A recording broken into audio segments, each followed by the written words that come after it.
Hi again, Panther fans, and welcome to episode 113 of the Panther Insider Podcast, driven by Ford.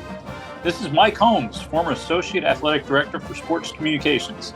And this week we turn the table on the podcast as we reminisce with the 40-year radio voice of the Panthers, Dave Cohen.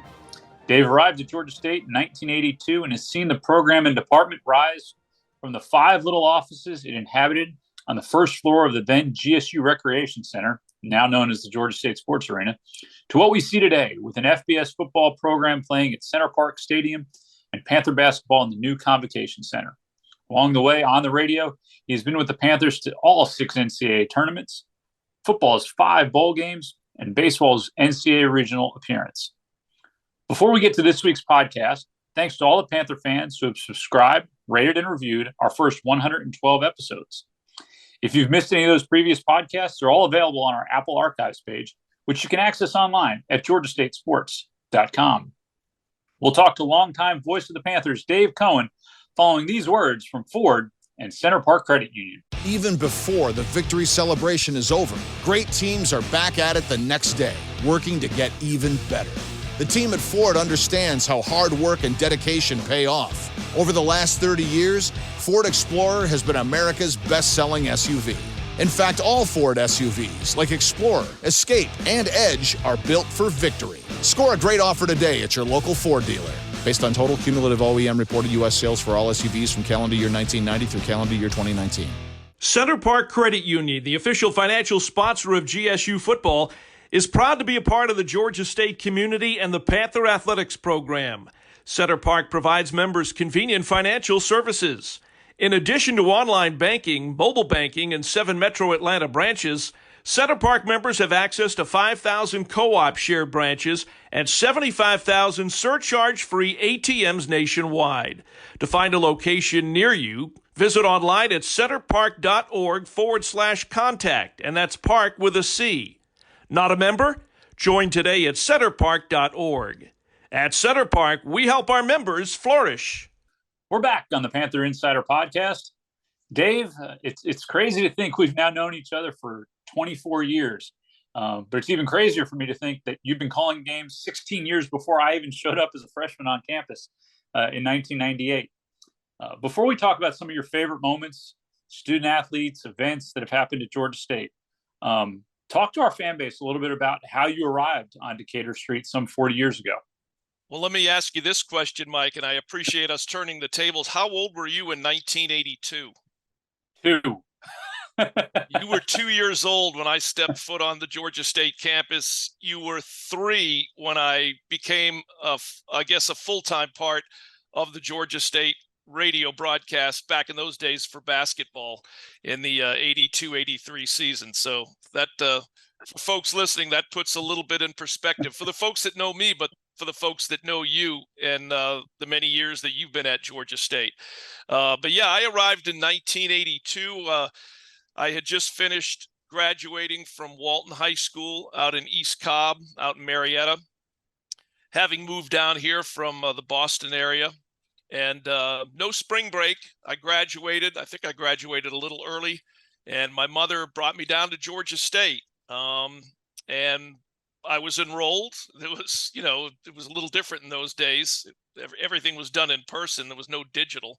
And, I knew that I wanted to be involved in the radio business somehow. A cousin of mine who actually is still with us and who still owns WCAP in my hometown of Lowell, Massachusetts, I used to listen to him on a radio show that he did. And I just thought it was really cool that I knew somebody on the radio. Now, he was not a sports-oriented guy. He did a music show, which, again, I think he still does. But growing up in Boston, like you, being an avid Mets fan and a Nets fan, for us, it was Bruins, Celtics, Red Sox, Patriots, 365 days a year. And so I think my mindset back in the day was, well, how can I combine my passion for sports, knowing that I'm never going to be the radio guy for the Bruins, Celtics, Red Sox, Patriots, but how can I get into that world of being on the radio and combine it with sports? And the first opportunity was here at Georgia State, because even in high school, I had listened to WRAS and I had heard Brent Weber, who's now a friend of mine, calling a game. I think he was at the University of Wisconsin at Green Bay, if I remember correctly, the first time I ever heard a game on 88.5. Someone had pointed me in the direction of that radio station. And so I had a goal when my mother said, we're going down to Georgia State, you're going to be enrolled. I said, let's go by the radio station. And I did. And the smartest thing I ever did, don't tell Carol that, but smartest thing I did, because I've been a part of Georgia State athletics and that radio station basically every day since the first day I walked in there in 1982. Well, obviously, you've called men's basketball games, football, baseball, obviously men's basketball the most over those 40 years, because we'll talk about football a little down the line, but and really do want to talk about all of those as you get ready to enter your 40th year. Although there weren't as many memorable moments in those early days, at least from the wins perspective. There's obviously, and I was fortunate enough to be a part of them as well. There's been a ton of those memories lately. As you kind of look back over the years, talk about a few of your favorites kind of in general, and then maybe we'll talk a little bit more of them specifically. Well, folks that have heard some of the interviews you and I have done before, obviously that very first game broadcast I did from the Cobb County Civic Center, I guess in 83 it might have been, against the Canadian national team. It was an exhibition game. First time I'd done a game by myself. I can still close my eyes and remember where I set up and the view down on the floor because we were not courtside. And then you can fast forward to that 83-84 season. That team ended up 6-22 under Tom Puglisi. But early in the season, we made a road trip out to Norman, Oklahoma to take on Wayman Tisdale and the Oklahoma Sooners, who were a top 10 program at least. Then we drove over to Dallas, and I got to interview Wayman Tisdale, which, at the time for me was really cool. Then we drove over to Dallas to play SMU and Moody Coliseum. John Koncak, who would then go on to play for the Hawks, was on that team. Then we came back to Atlanta, and then a day or two later, bust up to Knoxville. We're 0-5. Nobody gives us, any kind of respect or a shot to beat Tennessee. And I'm up in the rafters, with the longtime radio voice of the Tennessee Volunteers. And we win that game on a Tony Graham jump shot at the buzzer, 52-50. One of my regrets is that I didn't record that. But again, we're talking pre-digital. I would have had to have literally started the tape recorder or had someone back in the studio record it, and I just didn't do it. But I really wish I had that call. But I can close my eyes and kind of still see that shot from above the floor when Tony Graham, let it fly. And so, that's an early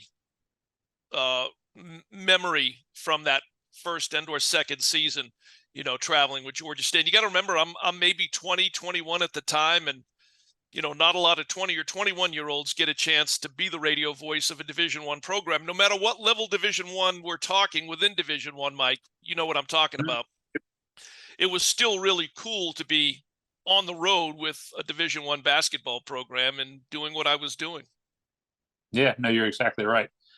Fast forward a couple years, after some lean years, you had the opportunity, to maybe the most memorable 3 days. This is obviously before my time at Georgia State, but the 3 days down in DeLand, where Georgia State was able to finally bust through and make the NCAA tournament for the first time. Yeah, and that was a team that was 13-14 in the regular season. They did not have what we would call a great regular season and a strong run to the tournament. As a matter of fact, Georgia State had never won a Trans-America Athletic Conference tournament game. We'd always gotten bounced out in that first round, but for whatever reason, we went down there to the Edmonds Center in DeLand, where I still go by every summer when I'm on vacation in New Smyrna Beach, and I just take a peek inside just to quickly remember it, because the building looks almost exactly the same as it did in 90-91. But we beat Stetson, we beat UT San Antonio, and we beat Arkansas Little Rock. Beat Little Rock by 20, and we had never beaten them in 16 tries. And Georgia State earned their first NCAA tournament bid, and instead of sending us out west somewhere, they kept us right here in Atlanta. And we took on the Arkansas Razorbacks in the old Omni, which, was a fantastic week for the program because of the media coverage that we got by staying here in Atlanta. But the 3 days in DeLand were magical. I remember being so nervous the night before we played Little Rock again, because we were 0-16 against them for whatever reason, but played a great game that afternoon, beat them, and then it was on to the NCAAs for the first time. And they say nothing is ever as exciting as the first time. There is some truth to that because of where Georgia State basketball was at the time. Although Bob Reinhardt brought the first bit of recognition and respect to the program that we'd had in what we'll call the modern era. But yeah, it was great. And in my office here at Georgia State hangs the picture from that game in the Omni. I can see myself and Martin Harmon, tiny dots on the radio, sitting behind the bench. And yeah, it was great. It was great. Nothing beats the first time, especially when it was as unexpected as it was in 1991. Well, fast forward 10 years for my first time, after 3 remarkable games right here in the GSU Sports Arena. We were able to take the TAC championship. Left legendary coach and friend of ours, Charles Lefty Drizel. Talk about that week and then what followed in Boise, which you talked about for being a 21-year-old calling games on the radio. When we were out in Boise, I wasn't even old enough yet to drink, helping Charlie Taylor out. We really took over that city, and they really got behind us while we were out there. Yeah, the difference was in 2000 and 2001 is we knew that team was pretty good. Mm-hmm. First game of the season out of the gate, we ran Georgia out of Stegman Coliseum. What was it, 97-79? And I can remember the quick conversation Charlie Taylor and I had in the car in the parking lot in Athens as we were getting ready to get out of Athens and head back down towards Atlanta. It's like, whoa, what did we just witness? We knew they were going to be good. We just didn't know how good they were going to be. That was very eye-opening. But yeah, fast forward to the postseason. That team ended up 29-5 in the tournament. They beat Florida Atlantic, Samford, and Troy. And you're right, it was in the Georgia State Sports Arena. And then you wait to see where you get seated, and next thing you know, we're heading out to Boise, Idaho, which in and of itself I thought was pretty cool. I think I'd been there once before during the regular season, but they ended up seeding us against the Wisconsin Badgers, who had been a Final Four team the year before. And I've said this many times, Kevin Morris hits a 3 right before the buzzer at halftime. We were down double digits, as you remember. Mm-hmm. Darryl Cooper's 4-point play, to me, was the biggest shot in Georgia State history, before RJ's shot to beat Baylor in 2015. But I would still put the Darryl Cooper shot. They're like big shot 1, big shot 2, right there for what they were. And then then having to play and winning that game the way we won it, the Wisconsin player, Mark Vershaw, missing 2 free throws. And, we come down. I remember Chenard's shot off the glass came like within a fingernail of getting blocked, and somehow he was able to get it to go down. So really 3 big shots in that game, against, again, what was a really good Wisconsin team. And then, and I think they did this on purpose just in case, round 2 was against Coach Drizel's former team, Maryland, who he was most known for out of the 4 schools he coached. And man, 6 guys off that team, the entire starting 5, and then Chris Wilcox all ended up playing in the NBA. We played pretty well in the first half, and then, as you might imagine, they pulled away, and that was the end of the road. That was loss number 5. But the one signature line that came out of that season, and he was right about it, because he used to kind of chirp at me anytime I would inadvertently say, reference us being a mid-major program. Remember early in the season, they had the picture taken at Disney World. We ain't no Mickey Mouse team, and they were all wearing the Mickey Mouse ears. I remember him. I remember Lefty in the post-game press conference saying, "Go ask Wisconsin if we're a mid-major. Mm-hmm. Go ask Maryland if they think we're a mid-major." Of course, I still always referred to us as a mid-major. Today, we would be known as a group of 5, but, he didn't like it when I would reference us and put us in the category of being, a mid-major program. But, yeah, that was a great weekend, too. First time ever winning an NCAA tournament game. Things that we thought we'd never see, Mike, right? Mm-hmm. Yeah, no, and it was, I think for all of us, it was truly an eye-opening experience. and something that we thought, all right, well, Georgia State has made the turn, and I don't think any of us would have thought it would have been 14 years before we got back to the NCAA tournament. But you kind of alluded to it. Talk us through. Obviously we came off the disappointment of the 2013-14 season where we thought we were right there after a great regular season, 17-1 in the Sun Belt. But Coach Hunter's squad came back firing the next year. And talk us through that conference tournament and run down in Jacksonville and some of your memories about that week, which to me is still probably, from a professional standpoint, my favorite week that I spent at Georgia State. Well, let's reference Mike Perry real quick, who followed Lefty. He did have one really good season in 03 and 04. Panthers went 20-9, and the one game that obviously sticks out was the 77-72 win at Auburn.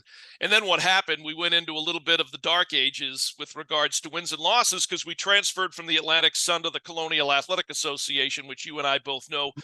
From a men's basketball and really a women's basketball standpoint, we were not ready for. That was at the time a really, really good league. And I say this to this day, in the how many years we were in the league? 6-7 years? Mm-hmm.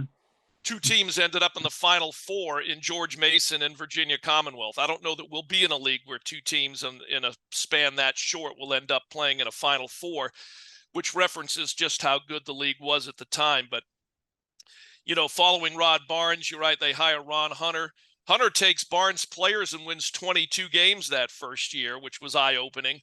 Had to recalibrate year two after a 15-16, but then he goes 25-9, and as you said, 17-1, and then 25-10 and 15-5. I can remember being in South Georgia somewhere, Mike, on the drive back from the tournament, the league tournament, and we were 20. It must have been after the 25-10, 15-5, because we're standing in line at a McDonald's, and Coach Hunter and I were at the back of the line. We're always the last two to order.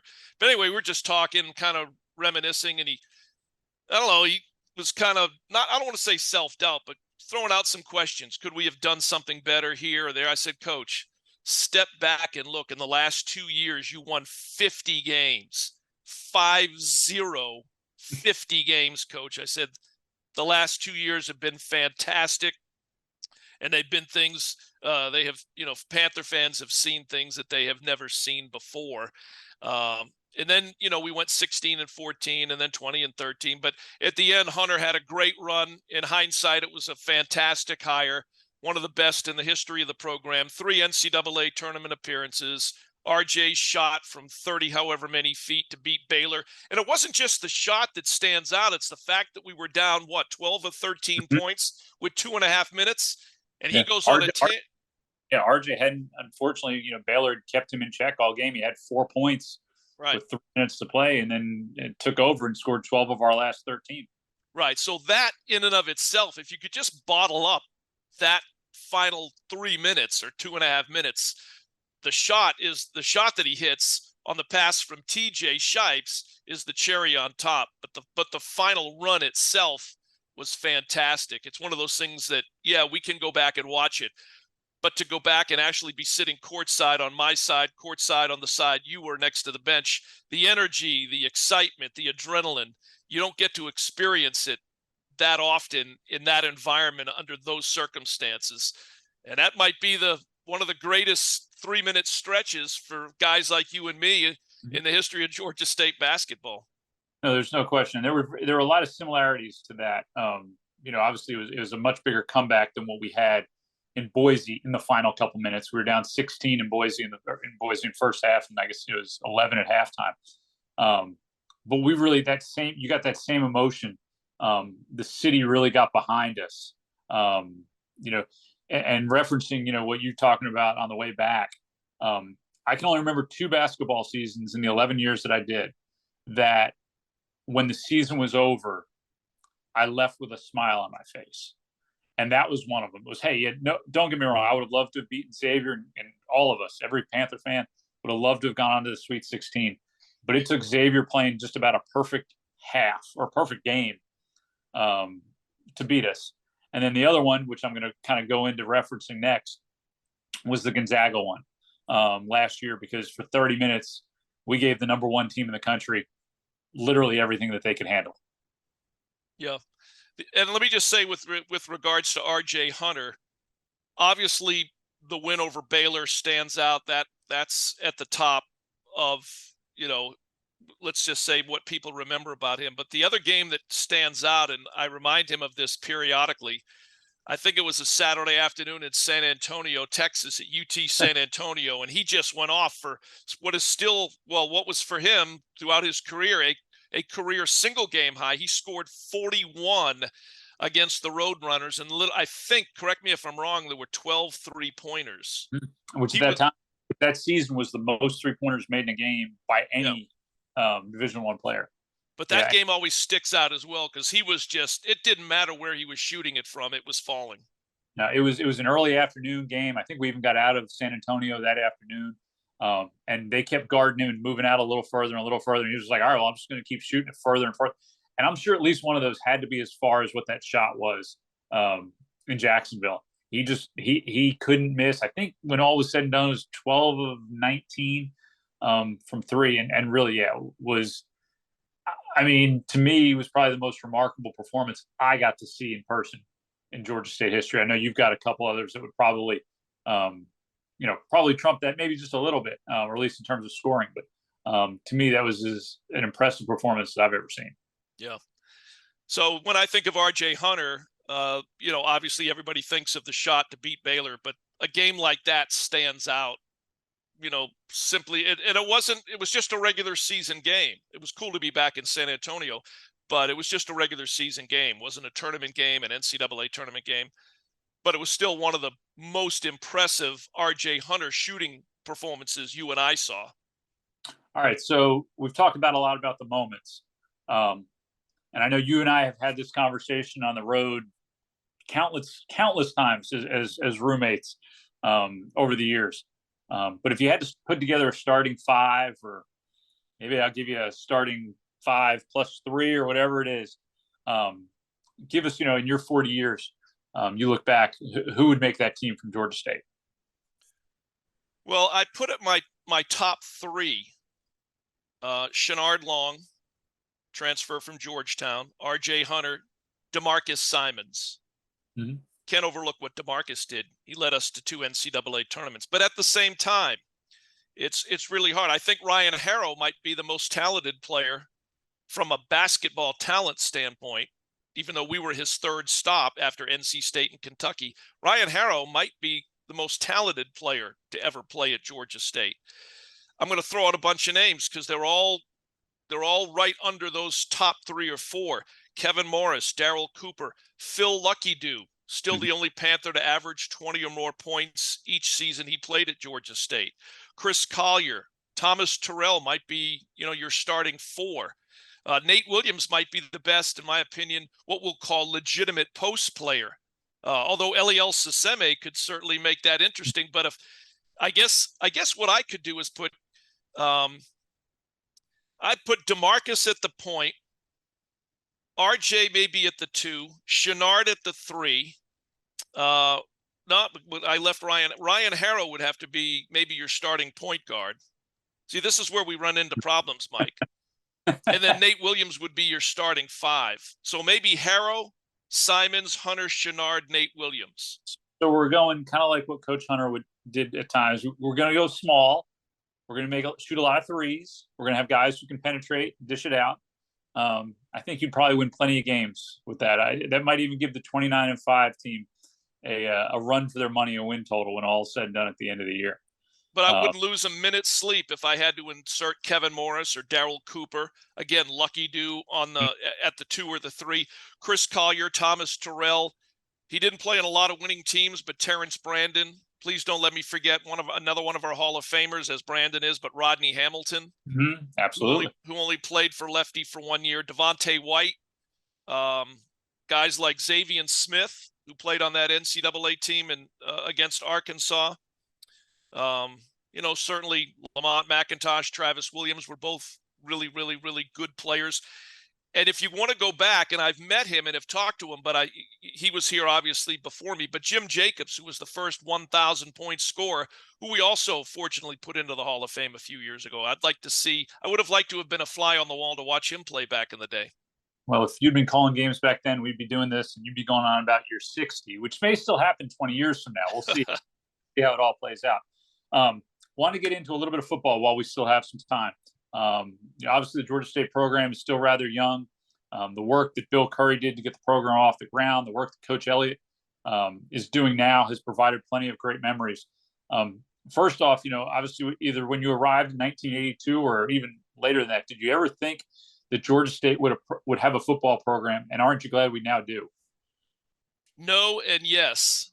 And somewhere in this office of mine here at Georgia State, filled with 40 years of mementos, is a football schedule card that came out sometime in the 80s, where on the front it had Georgia State football schedule 1984 or whatever it was, with the Panther then Panther logo, and on the back it was just blank. It was a joke. The cool thing about it, Mike, and I think I can say this for you as well, is that we're both alumni. We don't really pull for any other team. And how many people get the opportunity to say they were there for the birth of a program? I mean, you and I basically saw it from the ground up, and really from below ground up, for the what I call the ramp up years.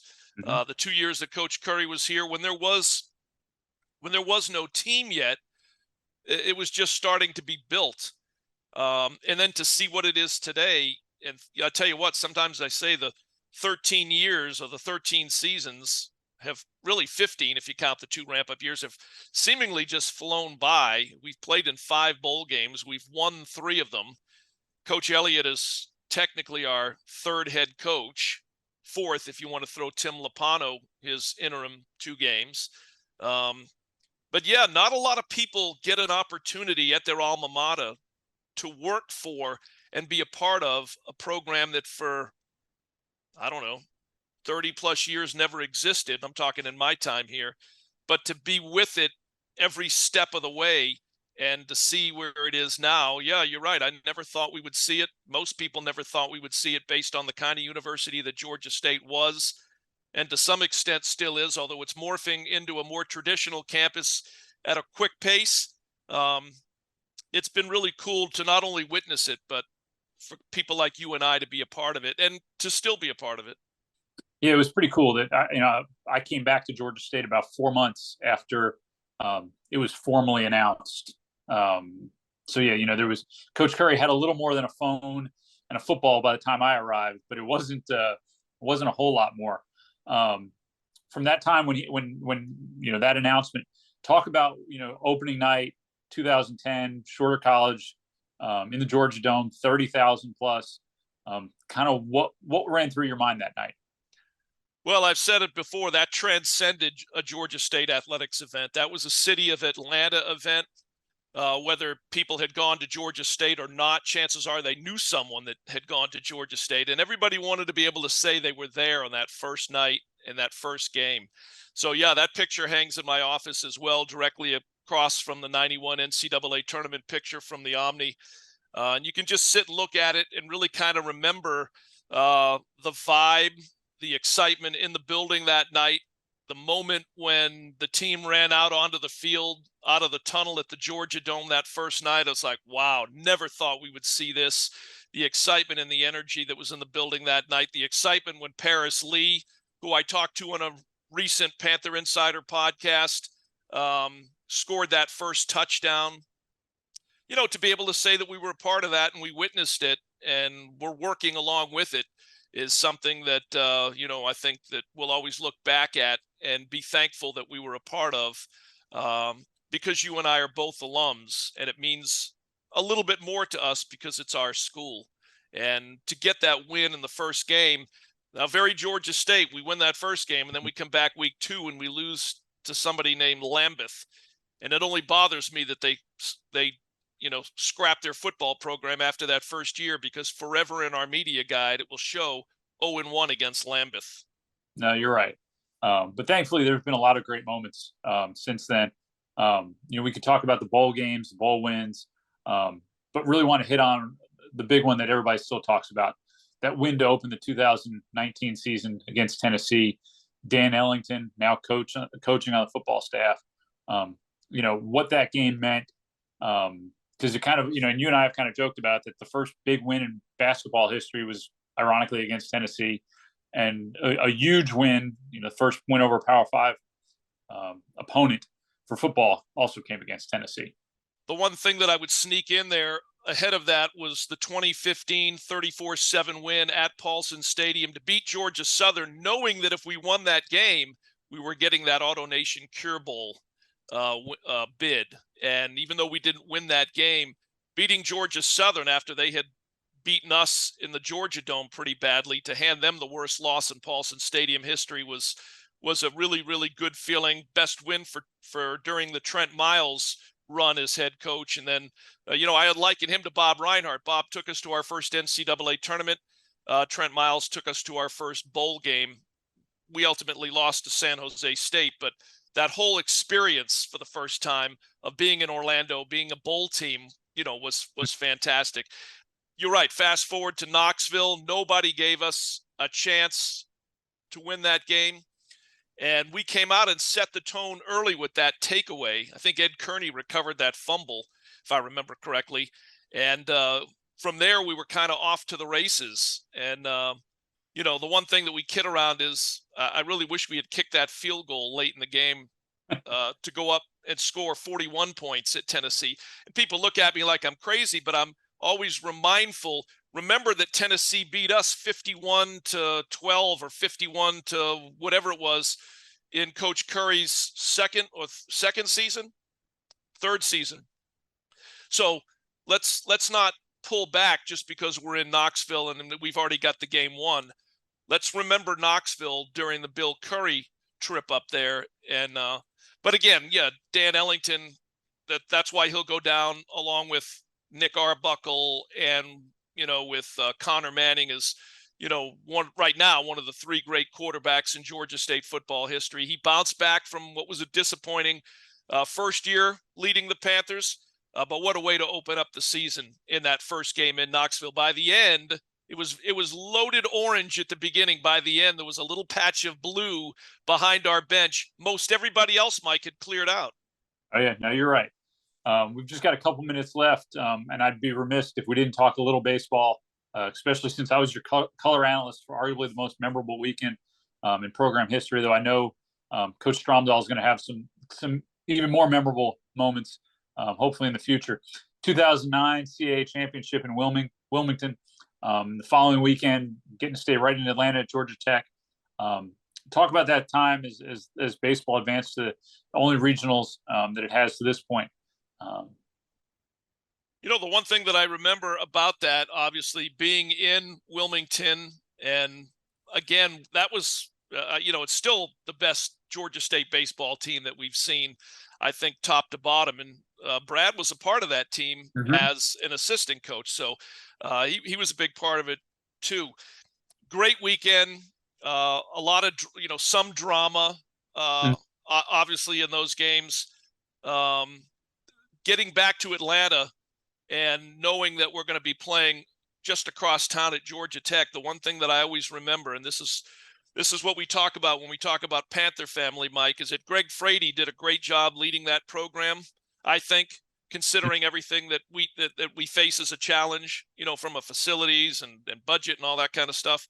But I'm so happy that they included Mike Hurst in all the festivities that surrounded that weekend of the NCAA regional, because there would be no baseball at Georgia State without the sacrifices made by those that come before. And certainly Mike Hurst embodies Georgia State baseball. Now, Mike's no longer with us, but, I'm so happy that Coach Frady, who was an assistant to Mike when he first got here and they were still close, made every effort and included him in everything as if he was still coaching at Georgia State. We came close. Who we played? We played Elon and we played Georgia Tech. And I think, we lost to Elon. What was that, like 4-3? 4-3, yeah. 4-3. And then we lost to Georgia Tech. But, yes, it would have been great to have at least beaten one of those two games and gotten a win. But it's, again, you never want to say it. I don't want to say just happy to be here, but for the first time and still what is the only time, it was a great weekend. It put Georgia State baseball on a map and at a level that had never been before. And I'm glad that, Coach Frady and Coach Hurst were, obviously Coach Frady was, but I'm glad that Mike was able to be a big part of that whole weekend of games and activities. Well, Dave, we could probably go on for hours on the road. Over the years, you and I probably did go on for hours talking about some of these things. But we appreciate you letting us flip the script as you enter the 40th year of Georgia State basketball and calling games on the radio for us. It's been a pleasure to know you for 24 of them, probably being your roommate for 11 or 12 of them. I've been proud to host this a couple times. So we appreciate you taking some time out of your schedule today to allow us to flip the script on you. Mike, it's been a pleasure. You're still a part of the program, always will be. I do want to give a shout out to the sports information director prior, F. Martin Harmon. He was there for 14 years and was on the radio with me for basketball, I think for all 13, maybe all 14, maybe 13 of those years that he was at Georgia State. But between Martin Harmon and Mike Holmes, and I say this truthfully because I've known both of you guys all these years, we've had at least in our circle and in the conferences that we've been a part of, two of the best sports media relations and sports information people you could ask for. Throw in the current folks as well, Allison and so on and so forth. But I've worked closely with you and with Martin, and a radio guy couldn't ask for a better color commentator - sports media relations information guy to be sitting to the right or to the left than what I was able to have with you two guys. So again, I appreciate you guys more than you'll ever know. Well, I appreciate it. I still blame Martin for getting me into this crazy industry back in '98. It was a good run, great run through last March. It was always fun traveling and being on the road. And, the mornings, and you and I have talked about it, where Coach Drizel would call us at 7 o'clock in the morning, and we would just put it on speaker and let him do his thing for 45 minutes. It was an absolute blast. So all the best to you in year 40. As I joked earlier, hopefully we got another 10, 20, 30 years in us before all is said and done. But as a reminder to Panther fans, please subscribe, rate, and review wherever you get your podcasts. We'll be back again soon with another very special guest for episode 114 of the Panther Insider Podcast, driven by Ford. So for Dave Cohen, this is Mike Holmes saying thanks for listening, and go Panthers.